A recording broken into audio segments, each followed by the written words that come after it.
क्या नाम है सर जी आपका? हरेंद्र विकलांग। हरेंद्र विकलांग।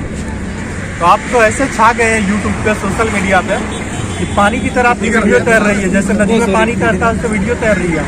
तो ये सब अगर ऐसा है तो ये सब आप लोगों की मेहरबानी है, उसके लिए धन्यवाद आप लोगों को। मैं तो एक आम नागरिक हूँ। अब आप लोगों ने बना दिया, पता नहीं आप क्या क्या बनाएंगे मुझे। मैं तो एक छोटा सा समाज सेवी हूँ, विकलांगों के लिए लड़ता था। छाए हो सर जी यूट्यूब पे। किसानी पे आ गया, जो मेरा रोजगार है, छोटी सी जमीन है, उस पर रोटी खाने के लिए आलू गा लेते हैं। आज जब वही छीनने जा रही है तो उसके लिए खड़ा हूँ। बाकी पानी नदी ये सब आप लोग बना रहे हैं, जैसा आपकी इच्छा। पंजाबी सॉन्ग नहीं उतना देखा जा रहा है यूट्यूब पे, हिंदी सॉन्ग नहीं देखा जा रहा जितना आपकी वीडियो रन कर रही है। उनका जो देख रहे हैं उनका धन्यवाद। और मैं उनको एक बताना चाहता हूँ आज पूरे देश के लिए कि देखिए, आप अपने बच्चों को घुमाने ले जाते हैं, एक बार लाइए किसी बॉर्डर पर, उनको दिखाइए कि आंदोलन क्या होता है, क्यों किसान पड़ा है, क्यों सड़कों पे किसान को आना पड़ा। तो अगर आपने एक बार अपने बच्चों को कोई सा भी बॉर्डर का आंदोलन नहीं दिखाया तो आपके बच्चे शायद आपको कभी माफ नहीं करें, क्योंकि उनको पता नहीं है आंदोलन क्या चीज होती है। तो इससे सिर्फ किसानों में जुड़ना चाहिए या पूरे देश के लोगों को? देखिए, किसान तो अन्न उगाता है, वो अपने लिए रख लेता है। आज ये किसान की लड़ाई नहीं है, आज ये देश की क्रांति की लड़ाई है, 1947 की लड़ाई है, देश की आजादी की लड़ाई है। तो अगर इस बिल से कोई भी इफेक्ट होगा तो देश का हर नागरिक इससे इफेक्ट होगा, क्योंकि सरकार चाहती है FCI बंद कर दे। FCI से जो गरीबों को 5-5 किलो अनाज मिलता है वो बंद हो जाएगा। अभी नहीं पता उन्हें, क्योंकि अभी ये झूठ बोलते हैं, झांसा देते हैं, क्योंकि झांसा राम की सरकार है तो झांसा देंगे। तो ये बहुत झूठ बोल रहे हैं। लेकिन जिस दिन FCI बंद कर दी, अडानी अंबानी के हाथ में चला गया, समझ लीजिए देश का भविष्य खत्म हो जाएगा, जो लोकतंत्र है वो खत्म हो जाएगा। एक बात और आप इसका जवाब दे सकते हैं, सही? ठीक है। यहाँ पे क्या है, अडानी जी के बारे में आप बोल रहे हैं, अडानी जी तो अपना स्टॉक कर सकते हो, स्टॉक कर लेंगे वो, और स्टॉक करने की परमिशन तो गवर्नमेंट ने भी आपको दी है कि आप भी स्टॉक कर लीजिए। तो ये ऐसा भी तो हो सकता है कि आपके पास 1 एकड़ 2 एकड़ किसान है तो ज़मीन होगी, उसमें से 2-4 कट्ठे में अगर आप अपना गोदाम बना लो, गोदाम बना करके आप स्टॉक कर लीजिए। जो आपका 12-15 रुपये गेहूँ जाता है, 6 महीने बाद 7 महीने बाद आप उसी गेहूँ को महंगे रेट्स में बेच सकते हैं, 40 रुपये बेच सकते हैं। तो कहीं ना कहीं फायदा आपका भी है। अगर आप अडानी को देंगे आप अपना अनाज, तभी तो वो खरीदेगा, नहीं देंगे तो क्यों खरीदेगा? वो कहाँ से खरीदेगा? कौन देने वाला? देखिए कैसे हम स्टॉक कर रहे हैं, हमारा गन्ना जाता है, 2-2 साल तक पेमेंट नहीं मिलता हमें गन्ने का। तो हमारे जो गेहूं वगैरह बोते हैं, हम किसी से उधार लेके अपने उसमें पैसे लगाते हैं, और जैसे ही फसल आती है, क्योंकि गन्ने का तो कोई पता ही नहीं कब पेमेंट आएगा, तो उसके तो रेट का भी पता नहीं। जो ये सत्ता के दलाल बैठ के कहते हैं कि MSP हम फसल होने से पहले घोषित कर देते हैं, मैं उन सत्ता के दलालों से पूछना चाहता हूँ, उन चाटुकारों से पूछना चाहता हूँ, उन RSS के दलालों से पूछना चाहता हूँ कि आज गन्ने का 3 महीने से गन्ना जा रहा है मिल पर, अभी तक उसका रेट भी पता नहीं, पर्चियों पे 0-0 आ रहा है, क्यों? और दूसरी चीज, हम कहाँ से करेंगे? हम खेती करें, स्टॉक करें,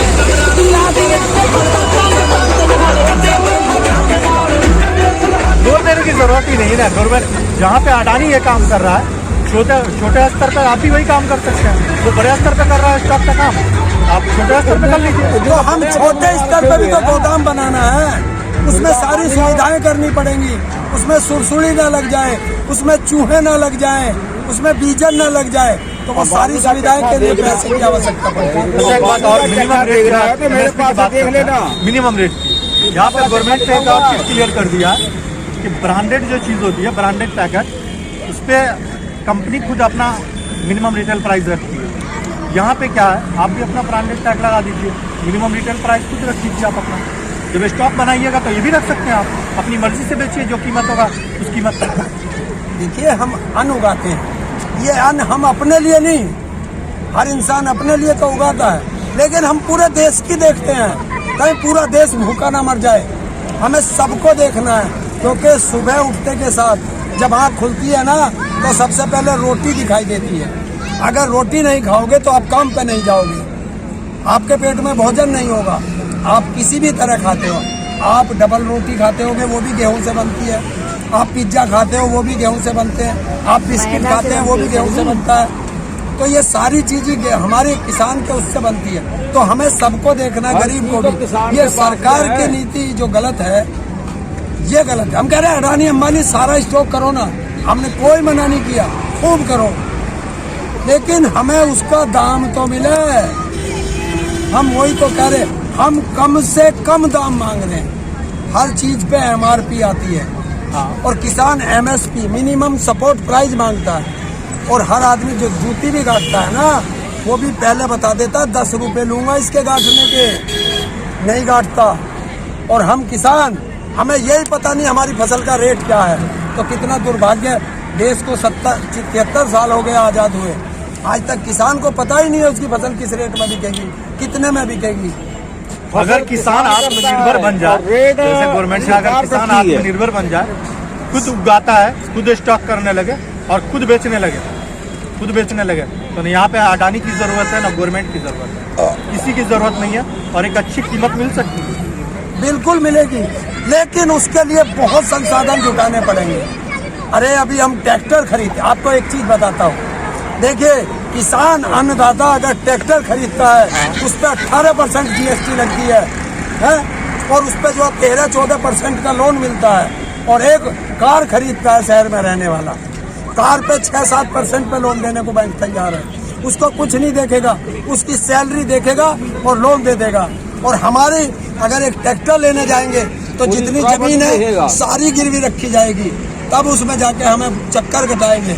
कहीं 12 साल लाएंगे, कहीं कुछ लाएंगे, कहीं फरद लाओ, कहीं कुछ लाओ, सारी चीज हमें देनी पड़ेगी। और उसको कुछ नहीं, सिर्फ एक सैलरी सर्टिफिकेट है। कल को उसने नौकरी छोड़ दी तब क्या होगा? उसको मकान बनाने के लिए पैसा मिलेगा। अगर मैं मकान गांव में बनाने के लिए हूँ, कोई बैंक मुझे गांव में मकान बनाने के लिए पैसा नहीं देता। अभी आप लोग यहाँ पे 44 यानी 44-45 दिन हो गए आप लोग को, और कल का जो बैठक हुआ था उसको देख करके नहीं लगता है, जो पहले बैठक हुआ है, अब जो हुआ है और आगे जो होने वाला है, देख करके नहीं लगता कि गवर्नमेंट कहीं से टस से मस होने के तैयार है? होगी।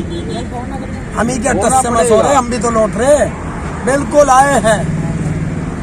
या तो सरकार काले कानून वापस ले या यहाँ जलियांवाला बाग बने, तो किसान अर्थी पे जा सकता है, वरना बिल वापसी नहीं तो किसी भी किसान की घर वापसी नहीं। और आपके जो नेता हैं टिकैत जी का तो साफ कहना है कि भाई 2024 मई तक का हमने खाका तैयार किया है। तो प्लान क्या है? जो घर जाएगा वो भगोड़ा कहलाएगा। 3 पीढ़ी तक उसके परिवार में शादी नहीं हो, कोई नहीं शादी करे, जो भी कहेगा भगोड़े का लड़का, तो उसके बच्चों की शादी नहीं हो। और यहाँ से जो भाग जाएगा, अरे जो रण है, ये रण है हमारे लिए। आंदोलन एक रण होता है, जो आंदोलन से भागेगा वो भगोड़ा होगा। दूसरी चीज घर जाके करेंगे क्या? घर जाएंगे, फिर अन्न उगाएंगे, फिर 1000 रुपए में 800 रुपए में अन्न बेचेंगे। 1500 रुपए का खर्चा आया, 800 रुपए में माल बेच दिया, तो घाटे में चले गए। 2-3 साल में जमीन बिक जाएगी, फिर कहाँ जाएंगे? घुट घुट के मरने से अच्छा है लड़ करके मरेंगे और यही रहेंगे। या तो दिल वापसी होंगे या सीने पे गोली खा के अर्थी पे लेट के जाएंगे। ये हमारा 2024 ही क्यों कहा? इससे कम या ज्यादा भी तो कर सकते थे। देखिए ये तो चलता रहता है। पहले 26 जनवरी देख ले। 26 जनवरी में क्या होता है? अच्छा, आप लोग क्या करने वाले 26 जनवरी? अरे किसान पथ पे जाएंगे हम इस बार, उस लुटियन जोन को देखने जा रहे हैं, लुटियन जोन। अच्छा, एक बात और, अभी बंगाल में इलेक्शन चल रहा है और आज ही मैं देख रहा था बीजेपी जो है किसान के मुद्दे पे इलेक्शन लड़ रही है, किसान के सपोर्ट में कि मैं किसान के लिए कुछ भी करूंगा, किसान के लिए बेहतर करूंगा। ममता बनर्जी ने किसान के लिए कुछ नहीं किया, मैं जो करूंगा बेहतर करूंगा। बंगाल का किसान देख ले, मैं आपके चैनल के माध्यम से कहता हूँ, और भाई इसे ज्यादा से ज्यादा पूरा बंगाल में भेज दो कि बंगाल का किसान देख ले, ये झांसा राम आ रहे हैं तुम्हें झांसा देने के लिए। क्योंकि यहाँ देख लो, पूरे देश का किसान दिल्ली में पड़ा है, वो कितना खुशहाल हो गया कि चारपाई छोड़ के सड़क पे आ गया। ये वहाँ के किसानों को खुशहाल करेंगे? ये झांसा राम है, झांसा देंगे, क्योंकि यहाँ तो दाल गलेगी नहीं, अब बंगाल में गला लो। तो कहीं ना कहीं उनको लगता है कि मैंने किसानों के लिए बहुत बेहतर किया है, तभी तो मेन मुद्दा जो है वो बंगाल में किसानों को लेकर के ही चला रहे हैं। हाँ, यह बहुत बेहतर किया ना, सारा किसान सड़कों पे आ गया, घर छोड़ दिया। बारिश में, इतनी कड़कड़ाती सर्दी में किसान यहाँ पड़ा है? तो ये अच्छे दिन है मोदी जी। अगर ये अच्छे दिन है तो सारी संसद के सारे दिन ऐसे ही आ जाए जैसे आज अच्छे दिन हमारे हैं। सारे सांसद आए ना भाई, इस सड़क पे हम लौट रहे हैं, इस पे सांसद लौट जाए। प्रधानमंत्री को थोड़ी सी सुरक्षा चाहिए, वो परली वाली पे लौट जाए, एक रात गुजारो तो। अच्छा, आप यहाँ पे कोई पॉलिटिशियन को आने देते हैं आप लोग? कौन पॉलिटिशियन आने देते हैं? आइए, गले में पट्टा डाल के ना आए, यहाँ आए तो किसान की आवाज बन के किसान के साथ आए। अगर समझौता के लिए आए तो? समझौता के लिए आए तो? समझौता वो हमारे 40 नुमाइंदे चुने हुए हैं, उनसे बात करें, वो हमसे नहीं करेंगे। मतलब आपने सब कुछ उन पे डिपेंड कर दिया कि वो लोग जो कहेंगे वही होगा? देखिए, 40 लोग फिक्स हैं। वे 40 लोग हमारे लिए सबके जत्थेदार हैं, और सब जत्थेदार को भगवान मानते हैं हमारे यहाँ, तो हमारे लिए वे भगवान है। और भगवान किसी के साथ गलत नहीं करता, कोई गलत नहीं करता। तो आपके भगवान की गैर जी तो कुछ सुनने को ही तैयार नहीं है, बोला बिल वापस लो या तो छोड़ो, हमें जो करना करना। अरे वो उनको पता है, ये हमारे अकेले के लिए नहीं है। अगर ये बिल नहीं वापस हुआ तो किसान की नस्ल खत्म हो जाएगी हिंदुस्तान से। बट सरकार तो कह रही है ना कि हम संशोधन कर रहे हैं, सरकार संशोधन करने के लिए एग्री है। हाँ, तो यही बात मैं कहना चाहता हूँ। जब एक प्रधानमंत्री गंगा में खड़ा होकर कहता है कि गंगा की तरह स्वच्छ है, साफ है, इसमें कोई कमी नहीं, और आज वही प्रधानमंत्री के चमचे वहाँ कहते हैं कि इसमें हम संशोधन कर देंगे। जब ये इतना अच्छा था तो संशोधन की क्यों आवश्यकता पड़ी? देखिए, मैं बताता हूँ, इसमें 15 पॉइंट हैं, 9 पॉइंट सरकार गलत मानती है, 12 पॉइंट हम गलत मानते हैं, बचे कितने? 3। फाड़ के फेंकिए, बिल कैंसिल करिए, MSP पे कानून बनाइए। बट सरकार तो बिल वापस लेने को तैयार ही नहीं है ना। सरकार का क्लियर है कि मैं बिल वापस नहीं करूंगा, क्लियर। तो किसान का भी क्लियर है, यहाँ नहीं जाएंगे, यहीं रहेंगे। कब तक यहाँ पे रहिएगा? जब तक हमारे शरीर में प्राण है तब तक यहाँ रहेंगे। आप इस बारे में क्या कहेंगे? सरकार तो तारीख पे तारीख बढ़ाई जा रही है, अभी 9 मीटिंग हुई है, 15 को फिर होगी, पूरा और सरकार के कहीं तो लग नहीं रहा है कि सरकार बिल वापस लेगी। पूरा हिंदुस्तान देख रहा है, पूरा बिना मुकदमे के तारीख पहली बार किसानों की लगी है। सरकार ने तो ये बोल दिया ना कि ये मामला सुप्रीम कोर्ट में जाएगा। अगर सारा काम सुप्रीम कोर्ट ही करेगा तो सरकार भी सुप्रीम कोर्ट चला ले। कानून सुप्रीम कोर्ट ने नहीं बनाए। नहीं, इधर सुनिए, आप सुप्रीम कोर्ट जाएंगे? संसद जो है सुप्रीम कोर्ट से बढ़ के हो गया। मैं यही तो कह रहा हूँ, संसद बड़ी संसद में पास हो गया तो सुप्रीम कोर्ट क्या करेगा? तो वापस भी तो संसद ही लेगा भाई। यही तो मैं कह रहा हूँ, कानून बनाने का काम संसद का होता है, सुप्रीम कोर्ट का नहीं होता। तो जब संसद ने कानून बनाया है तो वापस भी संसद ही लेगी। तो मूड में नहीं है ना बिल्कुल लेने का। अभी तक तो हम ही कहाँ जा रहे हैं? लेंगे, 10 बार बताया, लेंगे, आज लिख ले, बिल वापस होगा। जैसे कि कल की जो मीटिंग हुई थी उसमें साफ साफ आपने गाना सुना ना? सर जी इधर सुनो। आपने गाना सुना बेटे, बहुत पुराना है, कि तेरा मेरा संगम होगा। तो लास्ट में उस लड़की ने क्या कहा? होगा होगा होगा।